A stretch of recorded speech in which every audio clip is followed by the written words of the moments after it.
संगत से इंसान का स्वभाव पर कोई फर्क नहीं पड़ता, क्योंकि विभीषण रावण के साथ रहकर भी नहीं बिगड़ा और कैकेयी राम के साथ रहकर भी नहीं सुधरी।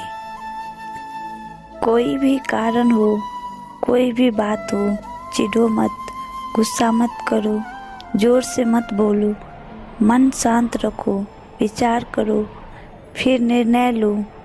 आवाज़ से आवाज़ नहीं मिटती, बल्कि चुप्पी से मिटती है। तकलीफ सिर्फ आपको होगी, दुख भी आपको ही होगा। मन शांत रखोगे तो सुख भी आपको ही मिलेगा।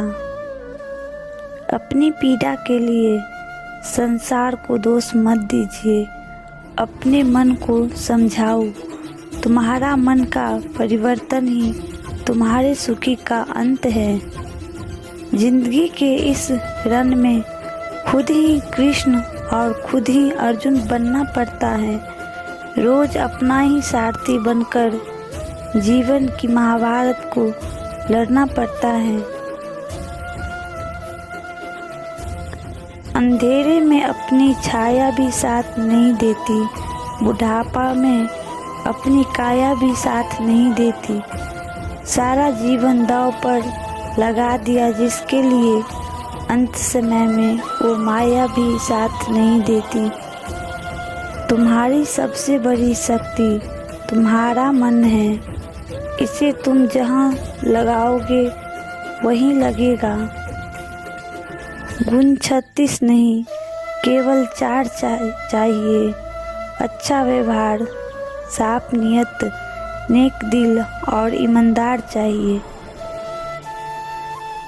जीवन में कुछ भी अस्थायी नहीं है, इसलिए स्वयं को अधिक तनावग्रस्त ना करें, क्योंकि परिस्थितियाँ चाहे कितनी भी खराब क्यों ना हो, लेकिन बदलेगी जरूर।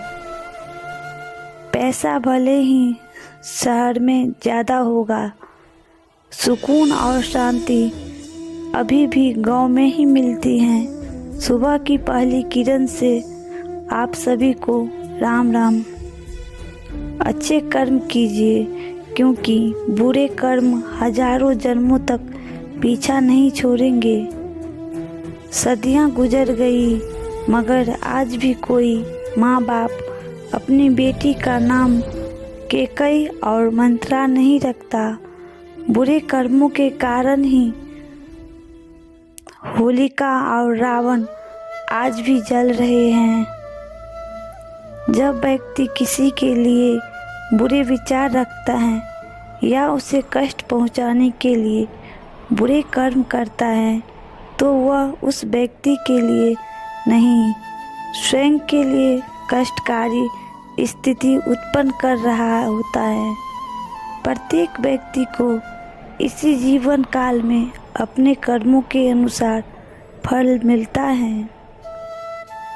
असत्य किसी भी संबंध का अंत करने में अहम भूमिका निभाता है, क्योंकि सत्य आज नहीं तो कल सामने आ ही जाता है। अनुमान गलत हो सकता है, लेकिन अनुभव कभी गलत नहीं हो सकता, क्योंकि अनुमान हमारे मन की कल्पना होती हैं और अनुभव हमारे जीवन की सीख। कर्म की गठरी बांध के जग में फिरे इंसान, जैसा करे वैसा भरे, विधि का यही विधान।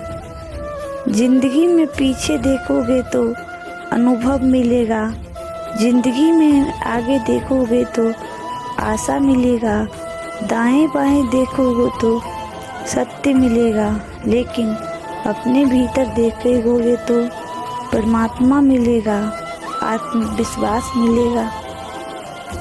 संसार से कभी आशा मत रखना और ईश्वर से कभी निराशा मत होना। हर वो अनुभव जिसमें आप भय का सामना करते हैं, वो आपकी शक्ति और आत्मविश्वास को ठेस पहुंचाता है। अपने शब्दों को सुंदर रखिए, क्योंकि व्यक्ति चले जाते हैं परंतु उनके कहे शब्द नहीं जाते हैं।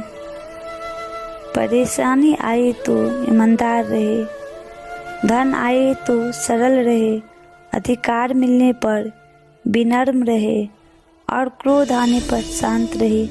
यही जीवन का प्रबंधन कहलाता है। श्रीमद् भागवत गीता में जिंदगी में जो कुछ भी होता है अच्छे के लिए होता है। बुरा वक्त इसलिए आता है ताकि हम अच्छे वक्त की कीमत जान सके, और लोग इसलिए बदल जाते हैं ताकि हम उन्हें उनकी असली चेहरा पहचान सके। वो क्या थे और हम उन्हें क्या समझते थे। आप सलाह किस से ले रहे हो वो महत्वपूर्ण है, क्योंकि अर्जुन से सलाह श्री कृष्ण जी ले रहा था और दुर्योधन मामा शकुनी जी से। कोई तुम्हारे कंधे पर हाथ रखता है तो वो तुम्हारा हौसला बढ़ाता है, मगर जब किसी का हाथ कंधे पर नहीं होता तुम अपनी शक्ति खुद बन जाते हो, और यही शक्ति ईश्वर है। अपने बुरे समय में ईश्वर और समय दोनों पर विश्वास रखें, क्योंकि समय कोयले को भी हीरे बना देता है और ईश्वर रंग को भी राजा। इच्छाएं मनुष्य को जीने नहीं देता और मनुष्य इच्छाएं को कभी मरने नहीं देता।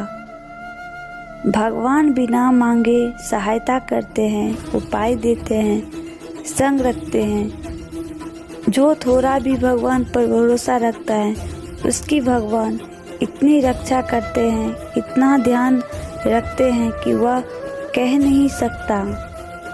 भाग्य का लिखा कोई छीन नहीं सकता।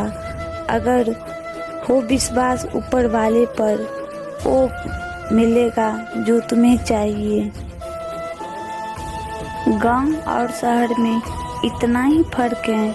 गांव में पहली बारिश से मिट्टी की बेहद खुशबू आती है और शहर में गंदे नाले की बदबू आती है। श्री कृष्ण जो सरलता से मिलता रहे उसका महत्व नहीं रह जाता। अक्सर खो देने के बाद समय, व्यक्ति और संबंध के मूल्य का आभास होता है। जो प्रेम में रहते हैं वो छल नहीं समझ पाते हैं, और जो छल में रहते हैं वो प्रेम नहीं समझ पाते हैं।